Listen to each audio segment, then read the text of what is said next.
Hola, hola, ¿cómo estás? Soy Martín Pizarno y te doy la bienvenida a un nuevo episodio de Digital Experience by Soho, un podcast sobre cómo lograr que el diseño y la tecnología impacten significativamente en las organizaciones, sus equipos, productos y clientes. Le hablamos a ustedes, gerentes y líderes de equipos digitales de alto desempeño. Si estás interesado en transformación digital y equipos de alto rendimiento, no olvides suscribirte y activar las notificaciones para no perderte ningún episodio. ¿Nos acompañan en esta experiencia? Comencemos. El día de hoy vamos a estar hablando de un tema que siento que cada día es más relevante y sobre todo con el advenimiento de la propuesta de valor de la inteligencia artificial, la hiperpersonalización y todo lo que esto conlleva, que es cómo evolucionamos productos digitales de lo transaccional a lo relacional. Y específicamente en el mundo de la banca, cómo esta evolución es clave y pensar en relaciones es crítico a la hora de construir experiencias. Vamos a estar viendo qué significa la banca relacional, cómo este enfoque en la personalización y comprensión del cliente puede redefinir la industria y establecer nuevos estándares para la satisfacción y lealtad del mismo, y con eso tener una mirada business first. Pensar en cómo hacer crecer el negocio enfocado en entregar valor al cliente. Y para eso traje a una persona que considero un especialista y un crack en la materia, que es Demetrio Strimpopoulos. ¿Cómo andás, Demetrio? Bienvenido al podcast. Hola, Martín, ¿qué tal? Un gusto y un placer. Te agradezco mucho la invitación. Gracias a vos por estar, gracias, muchas gracias por estar. Sé que agenda apretada, horarios diferentes, si no se dieron cuenta, Demetrio está en México, así que estamos de punta a punta literalmente hoy, conectando Latinoamérica. Demetrio, déjame presentarte un poco para que de repente los que no te conocen de las redes te puedan conocer. Demetrio es el director de diseño y experiencia en Hey Banco y lidera las iniciativas orientadas a crear un modelo de banca digital que simplifique la complejidad de los servicios financieros a través del diseño y aprendizaje de la experiencia de cliente. Para los que de repente no lo conocen, él también es un activo mentor en la comunidad fintech en México. Y fue ahí donde yo lo conocí de sus andanzas en el mundo fintech y ayudando, siempre prestando una mano para apoyar a que esta mirada de la creación de productos digitales más relacionales crezca, madure y se desarrolle en México y en toda Latinoamérica. Y con eso ha estado metido en básicamente muchísimos actores del ecosistema financiero mexicano y aprendiendo desde las trincheras hasta las altas direcciones. Así que con estos 33 años de experiencia ha tenido la verdad el privilegio de poder pasar por áreas tecnológicas, comerciales, canales electrónicos, diseño de productos, innovación, en fin. Un verdadero unicornio de la experiencia, Demetrio. Así que gracias por estar acá. No, muchísimas gracias. Al contrario, Martín, te agradezco mucho. Agradezco mucho tus palabras. Demetrio, ¿hay algún dato más que te gustaría que la audiencia conozca sobre vos, como para poder presentarte o entenderte que no, y más allá de repente de tu carrera o algo que quieras contar? Fíjate, creo que sí, lo has dicho muy bien. Tenemos algunos años ya de experiencia en la banca, pero sin duda creo que los últimos años, particularmente los últimos 6, 7 años, han sido como con un mayor nivel de intensidad, ¿no? Tal vez unos 8 o 9 años, que es cuando empezamos a tratar el tema de innovación y empezamos a incorporarnos en este mundo o tratar de descubrir qué estaba pasando en este mundo fintech y tratar de hacer innovación dentro de una institución financiera. Y creo que yo lo que les digo es que estos últimos 8 o 9 años han sido como años perro. Cada año es como 7 años, ¿verdad? Gracias. Y es verdad, esto, yo creo que la pandemia, ¿no? Con la aceleración digital y todo lo que trajo también eso hizo que esos años perros se multipliquen. Em, pero me imagino con una cantidad de aprendizajes, Demetrio. Claro, claro, claro, sin duda, porque realmente si vemos cómo, Mira, creo que lo que nos ha pasado en la banca es que la banca en general ha tenido o había tenido barreras de entrada muy, muy altas. Mm, Era difícil encontrar jugadores que estuvieran retando a la banca para que la banca tuviera algunos incentivos para poder hacer algunos ajustes o algunos cambios. Sin duda creo que en estos años hemos aprendido que había ciertas disciplinas que estaban un poco alejadas de la banca, como el diseño, como el incorporar las humanidades, a lo mejor a los procesos de creación de producto. Yo lo que digo es que antes era como si se encontrara alguien, el llanero solitario, que se encontraba con un área de tecnología y diseñaba un producto y se diseñaba y se hacía y se ejecutaba en cascada. Y entonces había un principio y había un fin y había una persona responsable y había un área de equipo que es lo que implementaba. ujú, Y nunca, no nos volteábamos a cuestionar esa forma de trabajo porque pues era un mucho el Me Too en la banca.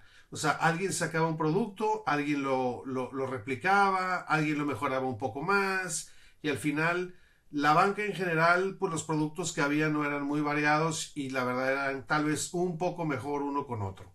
No es sino hasta los últimos, a lo mejor, 10 años, en los que la banca ha empezado a sentir que existen otro tipo de jugadores que están veniendo a retar la forma de cómo se hace el trabajo de creación de producto en la banca y es donde se han empezado a incorporar, y lo veo cada vez más frecuente, una serie de disciplinas que han permitido construir mucho mejores productos o productos mucho más cercanos a lo que un cliente necesita. Básicamente ha sido un proceso en donde más que por gusto han sido más forzado un poco el mm. querer entrar en este mundo. Pero sin embargo creo que es parte de una evolución que incluso siento que nos llega tarde. Nos llega tarde al ver la banca con respecto a otro tipo de industrias que han avanzado mucho más en ese tema de creación de una relación a través de canales digitales. A ver, em- desempaquemos un poquito todo eso, porque primero entender, cuando vos querés decir relacional, y porque hemos conversado este tema del producto transaccional versus el producto relacional, ¿cuál es tu mirada de lo que es un producto digital relacional? ¿Qué es lo que vos entendés con eso? Claro, mira, siento que el mundo eh, digital en la banca hasta hace pocos años había sido, había sido visto más como un complemento de la relación que tiene el cliente con el banco o el banco con el cliente. La relación normalmente había sido fincada con un ejecutivo que existe en un mundo físico que es la sucursal Claro. bancaria, y lo que sentimos es que esa relación normalmente es un gran amortiguador de la relación con el banco. Y eso pasa porque, me dirás tú si lo consideras cierto o no, pero partimos de una tesis en el que una persona piensa que el banco es bueno o malo dependiendo del ejecutivo que te atiende. Si tú tienes un buen ejecutivo, tú piensas que el banco es muy bueno. cien Si por tú tienes un ciento. mal ejecutivo, piensas que hay un mal ejecutivo, pues el banco es malo. Pero lo que pasa es que lo peor de los mundos es cuando vives en la apatía del banco, que es cuando eres un cliente que no tiene ejecutivo y que estás atendido de forma masiva en las sucursales bancarias. Lo que nosotros acá en México le llamamos un cliente de piso. Un Claro. cliente de piso es un cliente que llega a una sucursal y que la relación se atiende ahí mismo en la sucursal, nada más, Sí, con la persona que esté ahí. y eso tiene que tomar un número y va a ser el 37 y el 37 va a ser un día y otro día va a ser el 140 y después va a ser el 200 o el 1, pero no importa en realidad como cliente, es un número de atender en un proceso de atención, básicamente. Es correcto, llego yo y llego con cualquier persona que me va a atender, ¿verdad? No tengo a alguien asignado. No. Bueno, es esa relación que se forma ahí, que es cómo se gestionan los productos, cómo se informa sobre las diferentes opciones que se tienen dentro de la banca. Todo eso, al final de cuentas, es un gran amortiguador de la relación que tiene eh, el banco con el cliente, porque tienes ese mundo físico. Además, eso abona mucho también a la confianza, porque estás tangibilizando la marca en la sucursal. La confianza del cliente de que existe un lugar en donde está su Ujú. dinero, físicamente existe un lugar. La Luego bóveda. entonces, la bóveda, Sí. exactamente, ese sentir, porque si algo estoy convencido yo es que mucho de esto, pues, y tú lo entenderás en el mundo del diseño, pues la percepción es la realidad. No importa el Claro, esfuerzo que hayas hecho, no importa el esfuerzo que hayas hecho tú por colocar una infraestructura física, pero si el cliente no percibe seguridad, pues la realidad es que para él no existe la seguridad. tal cual. Entonces, hemos visto que los canales digitales en ese mundo en particular se empiezan a ver como complemento, es decir, yo tengo una relación en la sucursal, pero consulto mi saldo a través de medios digitales. Tengo mi relación en la sucursal, pero realizo una inversión a través de un canal digital. Y así, construyo, hago un onboarding, un crédito. En general, yo veo este canal digital como una base de servicios, como un canal de servicios en donde le empiezo yo a proveer de información al cliente, principalmente, y las transacciones propias de hacer pues una transferencia, una inversión, disponer de un crédito. Mover el dinero al final. Sí, no voy más allá. O No. sea, no voy más allá de hacer transacciones que no están orientadas a fortalecer esa relación que existe con la entidad financiera. Y creo que en este mundo, y hablaba hace un momento sobre otras industrias que lo han hecho muy bien, yo veo, por ejemplo, el retail tiene 30 años evolucionando. Ujú. El retail tiene 30 años haciendo iteraciones para ir conquistando la confianza del cliente a través de proveer servicios a través de canales digitales. Amazon, pionero de esto, pues hoy en Estados Unidos tiene la posición dominante, tiene creo que el 34% del comercio electrónico de todo Estados Unidos se mueve a través de Amazon. Pero Amazon hace 30 años empezó pues vendiendo libros y en un proceso iterativo y ha habido 30 años de historias de éxitos y de fracasos. Hay muchos casos de muchos productos que ha lanzado Amazon que no han sido exitosos, pero lo que logró hacer es justamente hacer una cultura de aprendizaje en donde va incorporando y va incorporando nuevas funcionalidades dentro del proceso, va dándole confianza a través de las garantías que tiene, del proceso de logística, hace mucho énfasis en cómo conquistar, como te digo, esa confianza con el cliente. Y hoy es impensable, al menos acá en México, pensar en no hacer una compra a través de Amazon por la conveniencia que se tiene. Y creo que el caso que estás dando de Amazon es como súper esclarecedor de ciertas cosas. Porque si uno va al mundo UX, ¿no? Y dice, no, es que Amazon tiene buen diseño, ¿verdad? Como desde el concepto de buen diseño, la mayoría de las veces siempre está puntuado como mitad de tabla, ¿no? No es ni buen diseño ni mal diseño, cumple algunas reglas, algunas cosas las hace difíciles, algunas cosas la verdad que están bastante estándar y no sale del estándar de lo que es un e-commerce, no está en la vanguardia del UX, vamos a decir Amazon. Si lo vemos desde el punto de vista de la capa digital, de cómo se mete la página, ¿verdad? El sitio, ¿no? La descripción del producto, etcétera. Podríamos encontrar muchísimos ejemplos donde decís, acá se describe mucho mejor. Pero si vamos al concepto de UX como la relación y como el establecimiento de cómo hago para que tu vida sea más sencilla, claramente es imbatible.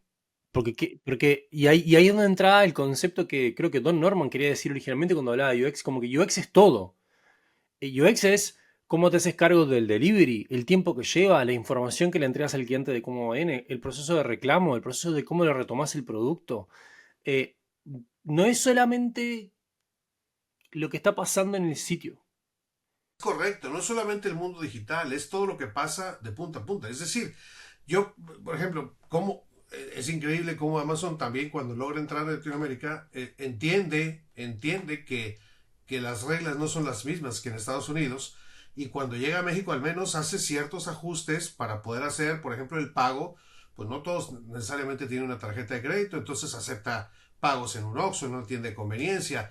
Ujú. Es decir, el delivery te lo puede llevar sabe que muchas personas no están a lo mejor en sus casas para recibir el paquete y entonces lo dejas en una farmacia, ahí puedes recibir el paquete. Es decir, ahí implementan los centros de distribución de Amazon y como tú bien lo comentas, es punta a punta. Ahora, ¿eso se le ocurrió el día uno? No, eso no fue el día uno. No.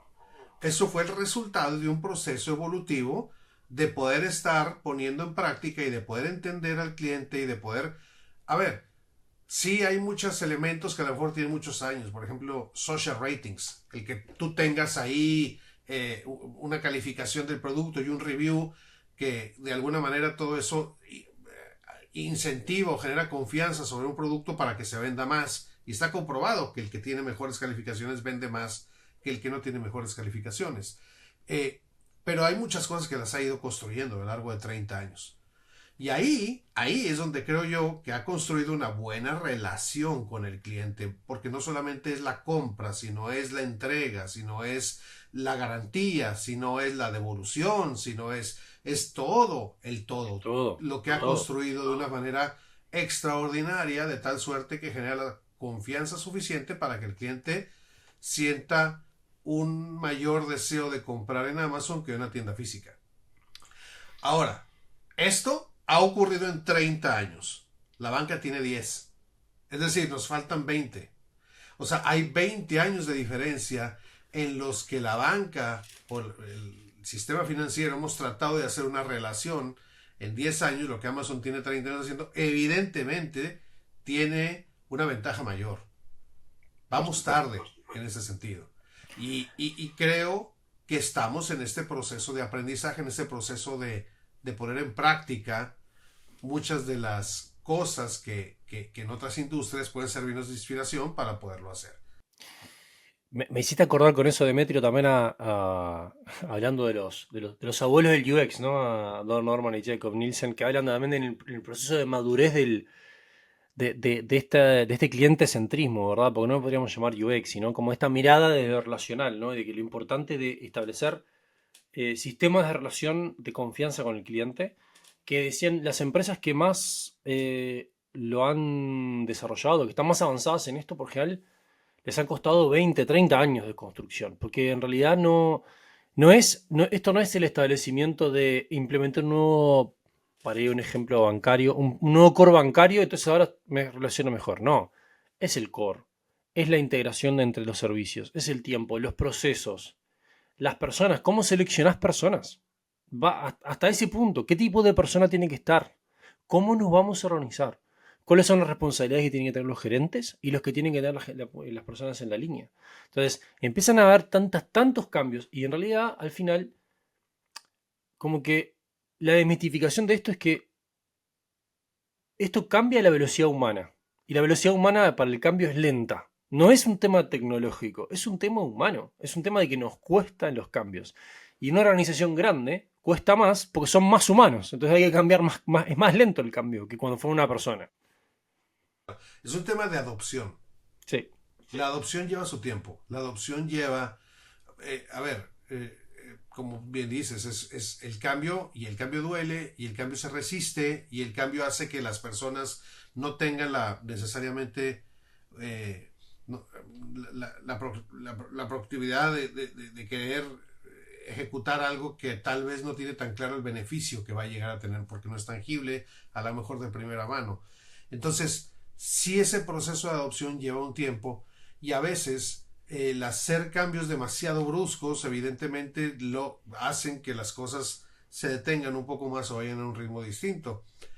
Creo que el reto que se tiene ahí es crear esta organización que esté orientada hacia el aprendizaje, Mm. hacia el hacer, empezar con pequeños cambios evolutivos en donde vayas sensando y te dé esa sensibilidad de qué pasó con ese cambio y que me permita poder retroalimentar el sistema para poder rediseñar y poder cambiar y poder dar esa siguiente iteración y la siguiente iteración y la siguiente iteración. Se dice fácil, pero a veces nos cuesta mucho poder verdaderamente hacerlo.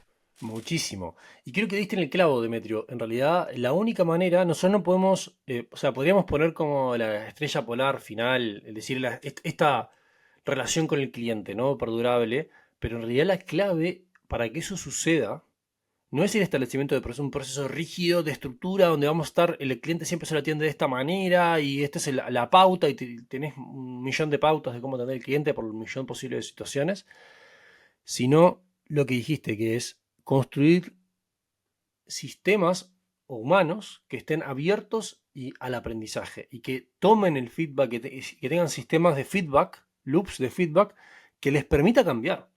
Porque yo creo que muchas veces lo que le pasa a las organizaciones es que no tienen, o no tenemos, porque obviamente soy parte de una, esa flexibilidad del aprendizaje, esa apertura, esa fineza de poder tomar los datos del ambiente y aprender de ellos y luego tomar decisiones con respecto a ellos. Y que no nos cueste tanto tomar esas decisiones. Eso es un desafío, creo que no menor, hoy en día, lo que nos está pasando. Es complejo. Y creo que si no se logra hacer eso con un buen nivel de eficacia, es muy difícil poder lograr transitar a esto que hablábamos antes, de pasar de un canal en el mundo digital, de un canal transaccional a un canal relacional.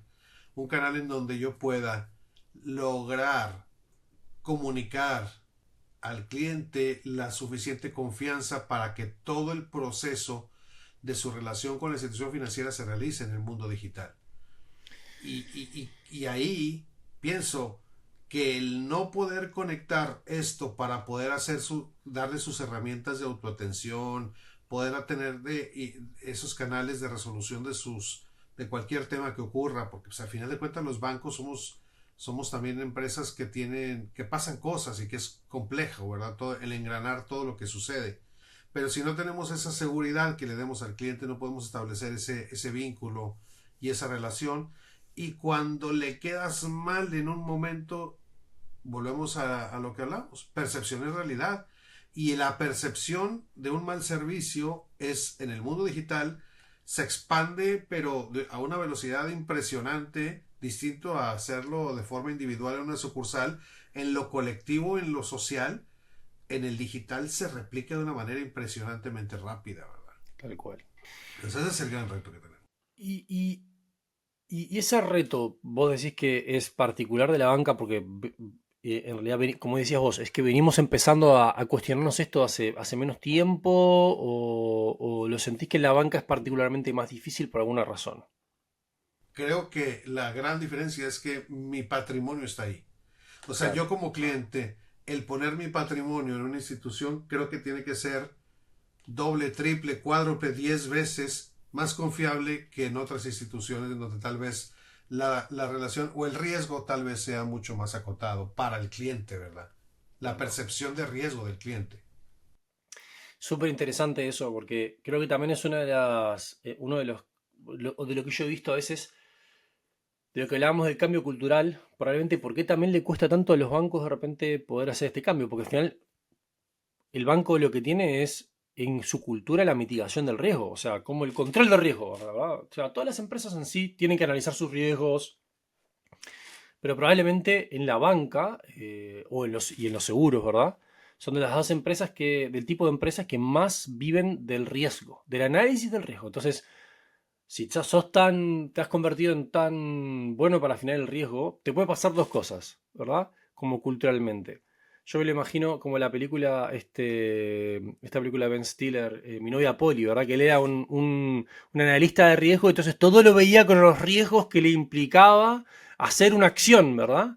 Y cuando tenía que enfrentarse a este australiano, a analizar el riesgo de este australiano, decía, bueno, pero yo lo puedo ver porque todo lo que hace es arriesgado, o puedo pensar, hey, esta persona tiene tan claro lo que hace y es tan bueno en lo que hace que todas las acciones que hace en realidad disminuyen su riesgo porque él es un experto en esas cosas. Entonces, como te puede llevar al frenarte, ¿no? Y al limitarte y al encerrarte en tu metro cuadrado y que esto es lo que yo conozco y por lo tanto acá es donde no hay riesgo. O te puede llevar a decir, yo puedo tomar una actitud arriesgada en la vida pensando en qué cosas me voy a arriesgar y en qué cosas no. O sea, el concepto de puedo puedo tener anything, but not everything, ¿no? No puedo tener lo que yo quiera, pero no puedo tener todo. Entonces es como decir, esa mezcla de utilizar el riesgo a tu favor y saber dónde arriesgarte. Y ahí me parece súper interesante porque incluso podríamos llevarlo, extrapolarlo, y si los bancos, en vez de ser arriesgados o tener que mirar el riesgo de todo, y por lo tanto tener que limitarse mucho más en su accionar, a empezar a ver bancos súper específicos. Por ejemplo, no sé cómo decir, el banco de los que hacen a la Delta. Y bueno, porque de repente vos estás tomando, yo soy un especialista en estas personas arriesgadas, o el banco de las startups, me explico, que de repente tienen otras necesidades de riesgo que lo que va a tener una empresa que tiene 150 años y que tiene una estructura muy formada. Entonces, como que empieza a aparecer de repente estos especie de nichos que tienen que ver con tu apetito de riesgo y con tu capacidad de entender el riesgo en esos lugares. Y ahí empiezas a tener de vuelta relación a la persona que estás atendiendo. El reto que tenemos en Latinoamérica es que exista mercado suficientemente Claro, para poder atender ese nicho y que sea rentable el banco. Ese es parte de los retos. Y justo tocas también un tema que para mí es muy importante, que te lo iba a comentar. Uno cuando diseña, a veces cometemos el error de diseñar para una generalidad, cuando lo que existe verdaderamente es una gama muy amplia de segmentos, de personas que están buscando ser atendidas de forma digital y que cada una responde a diferentes motivaciones, ¿verdad? Y la percepción de confianza y la percepción de riesgo también es distinto. No puedo hablar a lo mejor de una persona de 55, 60 años que esté percibiendo el mismo nivel de riesgo de una institución financiera digital que una persona de 25, 30 años. Creo que las personas que están más habituadas al mundo digital percibirán tal vez menos riesgo que una persona de mayor edad. Y también no solamente por la edad, sino también de repente por lo que les ha pasado en su vida. Y de repente podrías tener de vuelta, capaz que esté de 55 años, como tengo amigos de 55 años que corren ultramaratones y se tiran por las montañas acá en Chile en bicicleta para abajo, y que yo que tengo 15 años menos que ellos no me animo a hacer esas cosas y ellos sí se animan. ¿Pero por qué? Porque han construido una serie de habilidades que les permitan hacer eso, que para mí sería altamente arriesgado, y para ellos obviamente es arriesgado, pero se sienten con un determinado grado de control para poder responder a esa situación.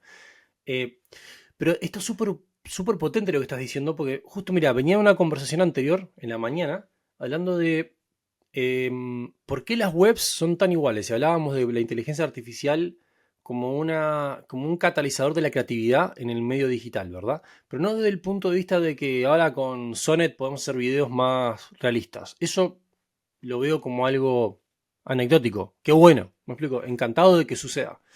Pero no es ahí donde está la creatividad. La creatividad yo la veo como la capacidad de justamente hacer cosas mucho más específicas. Y si recuerdas, que vos lo vas a recordar porque por algo los dos tenemos canas en la barba, la época inicial del Internet, ¿verdad? Donde teníamos los sitios, y los sitios eran, cada uno hacía el sitio como se le imaginaba. No había la estructura tan fija que tenemos hoy en día, ¿verdad? Y yo le explicaba a la persona que estaba hablando que eso es culpa de los web crawlers, es culpa podríamos llamar de Google, en realidad, por no decir culpa, ¿no? Entre comillas, que es que, hey, si querés que te indexe, sigue estas reglas y construye tu sitio de esta manera, porque es la única manera que yo tengo para indexarse. Si querés aparecer en este índice, tienes que cumplir estas reglas, si no, no te van a encontrar. Entonces, todos nos fuimos de alguna manera estructurando a las reglas de Google, porque como teníamos que necesitábamos ese canal para que nos encuentren, eh, este, no teníamos otra forma de hacerlo. Y el cambio, como de lo que pasó ahora, por ejemplo, como cómo se presentan las marcas en las páginas versus en Instagram o en otras redes sociales, que es más fácil, cumple otras reglas en la encontrabilidad, ¿verdad? Y es más fácil ser encontrado, es, es radical. La capacidad de contar una historia en Instagram como red es completamente diferente a la web, porque yo en la web me estoy limitado por el mismo medio. Entonces, ahora con la inteligencia artificial yo veo la posibilidad de que eso surja y que esta parte que estamos hablando de lo relacional, ¿verdad? La construcción de categorías de uno. que es lo que es el sueño, el santo grial, ¿no? La categoría de uno, que a mí mismo mi banco se adapte a mí, no que yo me tenga que adaptar a mi banco. Sí, definitivo, claro. Es que creo, y bien tocas ese tema, el impacto de la inteligencia artificial en nuestro mundo, justo viene a ayudarnos a potenciar el poder hacer esta hiperpersonalización de alguna manera de los servicios, la conveniencia que se tiene también de los productos y servicios que ofrecemos y el poder tal vez darle, voy a usar la palabra, dar servicios más justos, entendiendo que justicia no es darle a todos lo mismo, sino darle a cada quien lo que le corresponde. Y creo que en ese sentido tú puedes, y es la promesa también de la tecnología financiera, de FinTech. O sea, la promesa de FinTech al final es poder tener tan claro quién es la persona que está detrás de un dispositivo y qué es la persona que dice ser, poder tener información también alrededor de él suficiente para poder estimar el nivel de riesgo que se tiene y poder a cada quien asignarle un precio lo más justo posible basado en esa personalización que se tiene del cliente, ¿verdad? Y ahí sí, lograr hacerlo todo esto con maestría en un mundo digital, creo que eso nos pondría en una situación totalmente distinta dentro del mercado. Creo que acabas de plantear un concepto, Demetrio, que capaz que, yo no sé si lo habías dicho antes, pero es la primera vez que yo lo escucho y que me encanta.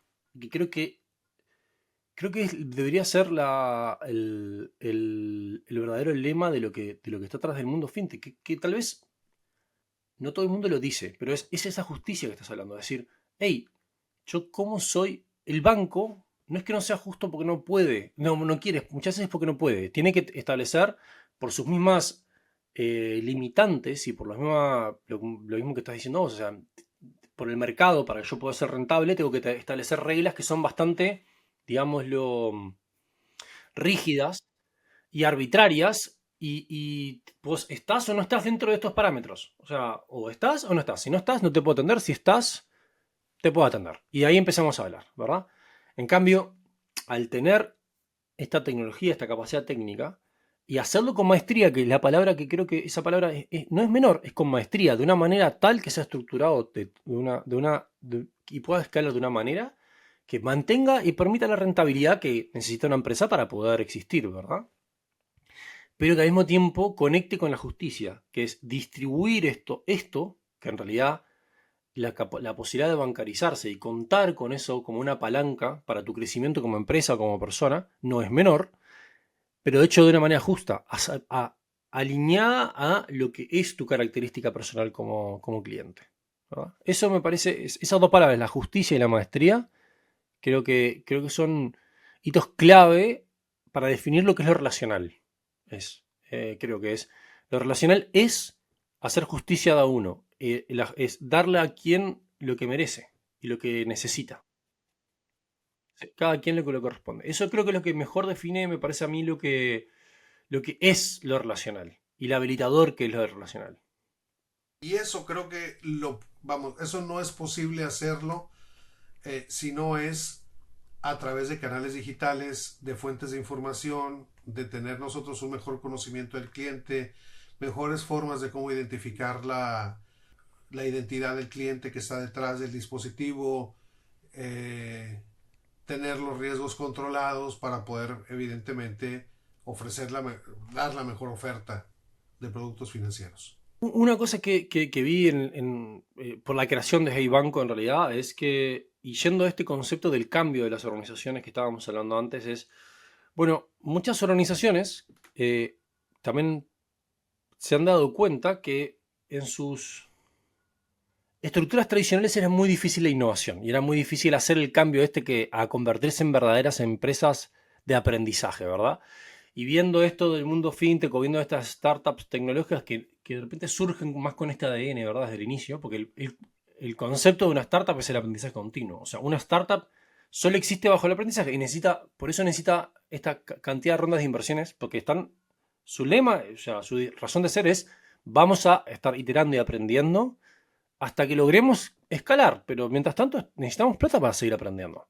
Y es la realidad. Eh, y La contracara a esto, la respuesta del mercado para mí son estas neoempresas, ¿no? Que pues, hay banco, podríamos llamarlo como un neobanco, ¿verdad? Porque, o ¿cómo lo categorizan ustedes? ¿Se sienten como neobanco, se sienten como fintech?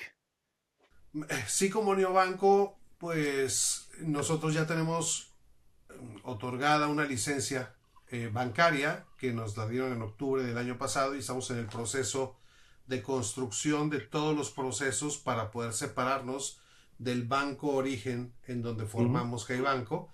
Entonces ya tenemos una licencia otorgada donde estamos haciendo este proceso de separación y a principios del año que viene debemos estar operando como un banco eh, nuevo, independiente, con licencia bancaria separada en el mundo digital, como nacimos, ¿verdad? Sí, sí lo categorizamos como neobanco. Y básicamente, más allá del concepto del neobanco, ¿verdad? Eh, ¿Será esta la respuesta que necesitamos para que las organizaciones de alguna manera cambien? El concepto de decir cómo me convierto en una neoempresa, para tomar la categoría, como el ejemplo del neobanco, ¿verdad? De alguna manera desafiarnos con eso, ¿verdad? ¿Cómo transformar una organización, una empresa de otro tipo de industria, justo como hemos tratado de hacer este proceso de evolución de la banca, que a su vez fue 30 años atrás la evolución del retail, ¿verdad? O sea, a cada quien le ha llegado tal vez en momentos distintos la necesidad de transformar el negocio. Creo que es un tema también mucho del mercado y de identificar ese cambio generacional que está buscando tener acceso a servicios de una forma distinta. Eh, nosotros, cuando empezamos, Hey Banco nace hace 8 años con nuestra primera aplicación y fue evolucionando el concepto de a quién estábamos atendiendo. Hace 8 años decíamos que queríamos atender a los hijos de los clientes del banco que nos dio origen. 2 años después nos dimos cuenta, ¿sabes qué? Esto no nada más es para los hijos de los clientes. Esto creo que es para un mercado joven. Y 2 años después cambiamos y rebrandeamos Banregio Sync, que era la aplicación que teníamos, por Hey Banco. Pero luego 2 años después dijimos, ¿sabes qué? Esto no es para jóvenes. Esto es para el mercado de aquellos clientes que están siendo atendidos en los pisos de las sucursales y que no tienen y que viven esto que hablábamos hace unos minutos, que es viven la apatía del banco por resolver los problemas que se tienen porque no tiene alguien, no tiene un padrino dentro del banco, Ujú. no tiene alguien que le ayude a resolver. Y en ese sentido, dijimos, este es un mercado mucho más amplio de personas que, bien lo dijiste, no lo determina la edad, sino la sofisticación digital. El que sea muy pro construir relaciones digitales, donde puede haber personas, sí, de 18 años, sí, de 60 años, pero yo le hablo a un segmento de 25 a 45, nada más por tratar de empezar a un punto de partida. O sea, yo le Exacto. hablo a él, pero no excluyo a los demás. Y sobre eso empezamos a hablar ya del proceso ya de formalización de Hey Banco como un banco digital, como un neobanco, que finalmente esté buscando su propia independencia y su propia forma de cómo hacerlo. Ahora, esto, llevarlo a otras industrias sin duda que será necesario y creo que quien lo está demandando a final de cuentas es el mercado. Es así. Al final, finalmente nos debemos a un mercado, ¿verdad? Nos debemos a A una un serie de cliente. clientes. Pero sí, qué interesante y gracias por contar esa evolución y ese cambio de foco que en realidad demuestra es eso de aprender, me explico, de estar en el proceso de aprendizaje y que no significa finalmente un no éxito. Al final no es que por no atender ahora a lo que originalmente habíamos pensado, fracasamos. En realidad no es una cambio de miras continuo y también que de alguna manera, al poder establecer tecnologías que te permitan escalar y te permitan atender, decir, puedo atender a más gente, puedo dar este servicio a más gente y puedo hacerme cargo de algo más potente en el mercado. Eh, Fíjate que de repente es con cierta frecuencia me dicen, oye, ¿y cuál es el futuro de los servicios financieros? Me preguntan. Tú que has estado metido ahí en el tema de innovación, ¿cuál es el futuro de la banca? Dijo, no tengo la más mínima idea. No tengo la más mínima idea de lo que viene para la banca o los servicios financieros en los siguientes años. Lo que sí te puedo garantizar es que quien esté mejor preparado para poder afrontar los cambios que se van suscitando en los siguientes años sea la persona que perdure. Vamos, acabamos de pasar por una pandemia que sacudió los planes que cualquier empresa pudiera haber llegado a tener. Exacto. Entonces, sin embargo, cuando tú creas capacidades como pues un buen diseño, el escuchar al cliente, una organización que esté orientada hacia el aprendizaje, todo eso te permite irte adaptando finalmente a los cambios que se van dando.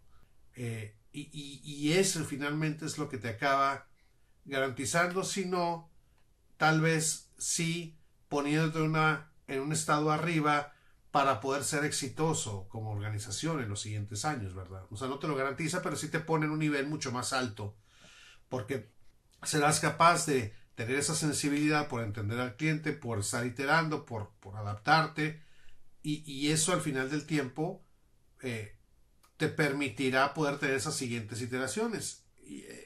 Es claro que cuando tú das un paso y se te presentan 4 opciones y das el siguiente paso y se te presentan otras 4, después de 20 iteraciones de esto, pues jamás hubieras llegado en tu primera iteración a esos 20 pasos después que diste porque fuiste tomando decisiones en base a lo que se te fue presentando.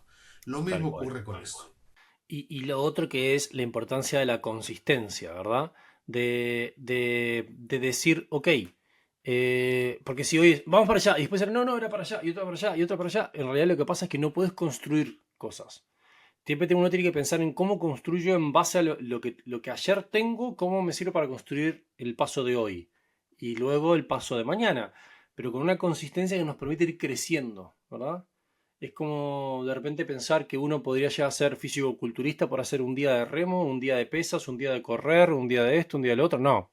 Si uno quiere llegar a esa meta, tiene que ser consistente durante muchísimos años en una rutina de algo. Entonces, con esa meta enfrente de, bueno, que la empresa perdure y que genere una base de clientes que quieran seguir participando, es que tenemos que seguir siempre haciendo los movimientos, yo creo. Y ahí, en eso que acabas de decir, que también creo mucho, justo en esto que acabas de comentar, que es un tema muy importante, es que todo empieza también con una decisión tuya de querer caminar en esa dirección, porque el aprendizaje no lo puedes delegar. El aprendizaje lo tienes que interiorizar, lo tienes que hacer tú. Entonces, está bien que puedas decir, oye, y tal vez un coach, pues a lo mejor para las etapas iniciales, pues a lo mejor no lo necesitas porque lo que necesitas es primero la decisión. Y yo lo asemejo como cuando quieres hacer el maratón. O sea, para caminar alrededor de tu casa no necesitas un coach. Necesitas ponerte los tenis y salir a caminar. Para los primeros 5 kilómetros no necesitas a nadie. Incluso los primeros 10 kilómetros que camines no pasa nada. Pero tú dices, oye, a lo mejor para el medio maratón ya necesito comprarme unos tenis mejores, una ropa más cómoda. Y a lo mejor para el maratón sí necesito a alguien que me diga qué me voy a enfrentar. Cómo voy a luchar contra mis demonios y cómo me voy a estar cayendo y cómo me voy a reponer y que me explique un poco el proceso por donde voy a pasar. Pero no antes. O sea, no lo necesitas para empezar a caminar. Para empezar a caminar hay que empezar. O sea, tienes que tomar esa decisión y entonces tomar ese rumbo que tú acabas de decir, ir caminando en esa dirección, pero empiezas con esa decisión de querer hacer ese proceso de transformación. Tal Si cual. no, no puedes delegarlo. El aprendizaje dejará de ser significativo si delegas ese proceso. Tal cual. Demetrio, hay una pregunta y aprovechando que ya lo llevaste, pero que me encanta hacerle a nuestros entrevistados, a las personas que participan, que es como, y bien entre comillas, el big fail, ¿no? ¿Qué sientes que más te ha enseñado? No tiene por qué ser un fail, ¿verdad? Porque lo ponemos big fail entre comillas para simplemente ponernos en materia. Pero ¿qué sientes que te ha enseñado más para llegar a donde estás hoy en día? ¿Hubo algún evento, algo concreto? ¿Qué es lo que sientes que te aportó más hoy en día? Yo creo que, a ver, sí, sin duda estos últimos años, que te digo que han sido años de mucho mayor intensidad, creo que hemos tenido muchos ejercicios que no han sido exitosos, ejercicios de fallos Ujú. que, que al final nos han llevado a hacer cambios, a veces que nos han costado, nos han llevado a hacer cambios que, que, que han sido necesarios para evolucionar. Productos que hemos construido y que la forma en la que lo construimos fue demasiado lejano a lo que el cliente necesitaba y que cuando ya lo pones al servicio del cliente, el cliente lo rechaza y al final ha habido sin duda casos en los que hemos tirado completamente una solución y, y, y, y lo hemos visto como un aprendizaje y a veces hemos retomado algunos conceptos de esos fallos y los hemos llevado a otras instancias. Es decir, yo no soy fan de rendirle el culto al fallo, que creo que hay una corriente dentro de la innovación que se le rinde el culto al fallo. Eh, Porque al final creo que genuinamente no estamos tratando de fallar. Genuinamente estamos tratando de hacer las cosas que sean exitosas, pero los fallos ocurren. Entonces, más que asumirlo como parte del proceso y hago el fallo mi amigo, yo digo, más bien lo hago mi maestro. O sea, Claro. ¿cómo aprendo yo de este proceso para que finalmente lo mejoremos? Mm. Y entonces hacer la siguiente evolución. Es la Sí, forma que yo pienso, porque creo que sí, de repente hay sí, ese culto al que, error y que al es fallo. un fallar, o sea, pero es importante, a veces se gana y a veces se aprende, pero es importante, es importante que se suceda ese aprendizaje, que lo hagas tu maestro el fallo, que sea significativo. Exactamente, Eso creo que es donde lo interiorizas y verdaderamente, conscientemente, o sea, aprendes justo de esa experiencia. tal cual. Para ir cerrando, Demetrio, nos gusta pasar siempre una sección como de resumen de nuestro podcast que le llamamos el 3x3, que está inspirado en los elevator pitch, que básicamente es, si tuvieses que darle tres consejos en estos últimos 3 minutos del podcast a estos líderes o gerentes o profesionales del mundo digital que están queriendo ir a ese mundo más racional, a ir a lograr establecer mejores productos y evolucionar sus productos. ¿Qué consejos le darías? Sin duda, dar el primer paso. O sea, si verdaderamente tienes la intención de querer hacer un proceso de transformación en tu organización, ese dar ese primer paso. Ahora, ese es el qué. ¿Cómo? A veces es difícil cómo hacerlo. Eh, Voy a tratar de que no quede en palabra hueca.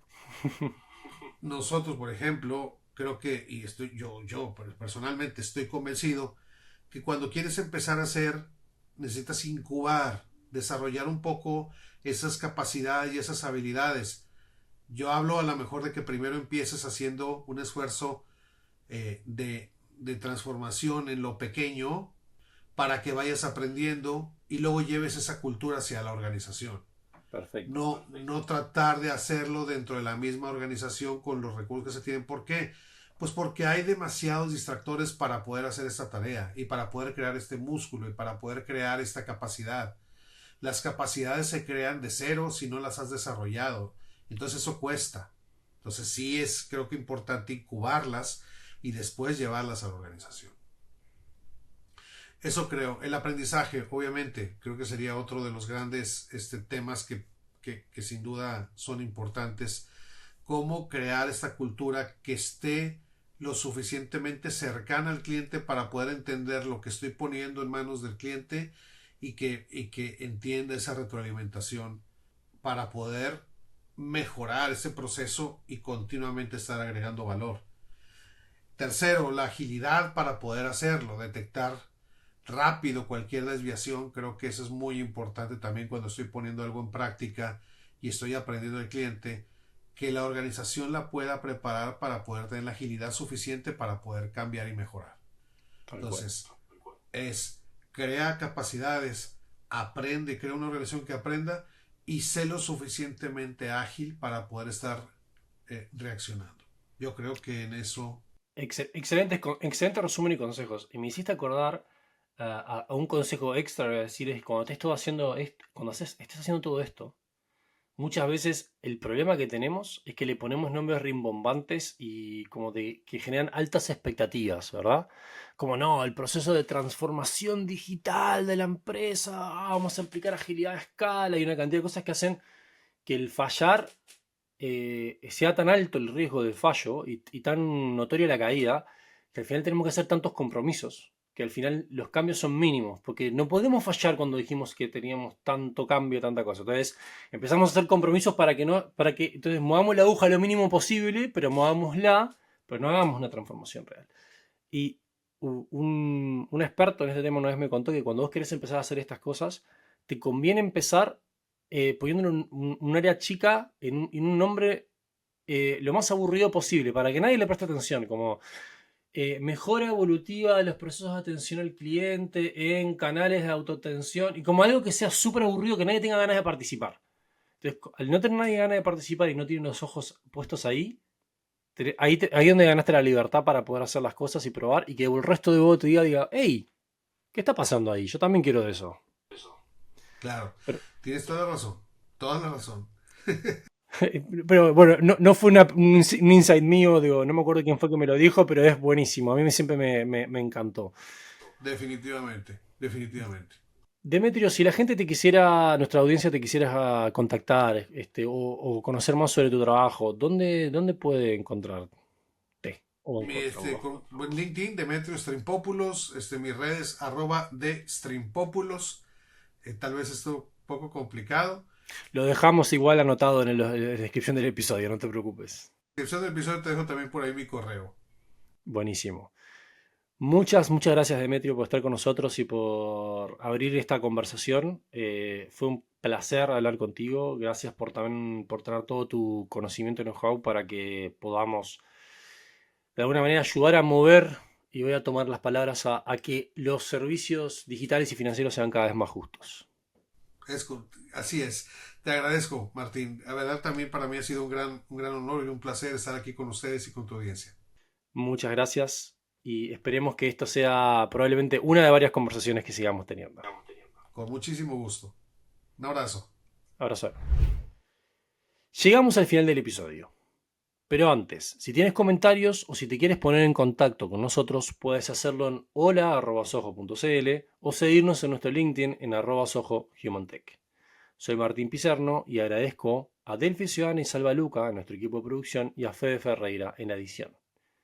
Y recuerda que si te gusta este podcast, te puedes suscribir y activar las notificaciones para no perderte ningún episodio.